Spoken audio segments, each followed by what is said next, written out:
Hello, I'm Sam Manfredi, and today we're going to talk about estoppel agreements.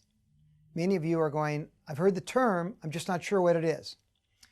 Well, let's say a buyer is buying a property and there's a tenant in the property that will remain in the property after the close of escrow. So usually the buyer gets copies of any leases, amendments, that type thing, prior to the close of escrow so the buyer can approve it. He wants to know what he's getting into, and he's going to assume the liabilities under that lease. So he wants to make sure he knows all about that lease. So the landlord gives the buyer a copy of the lease, and the buyer approves it, and the escrow closes. Now in that lease, it says the tenant has 3 years left, and annual rent increases are going to occur every 12 months. So the buyer buys the property, a year goes by, and he goes to raise the rent.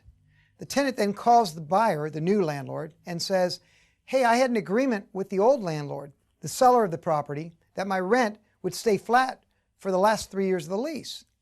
You as the buyer say, well, I saw the lease and it doesn't provide for that. The tenant says, well, there was an amendment to the lease.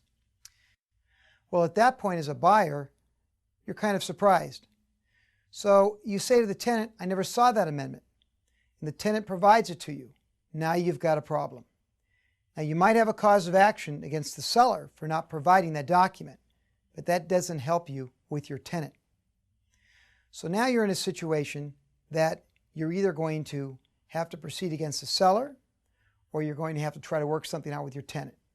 Now if you had an estoppel agreement, that would prevent this problem from arising. What is an estoppel agreement?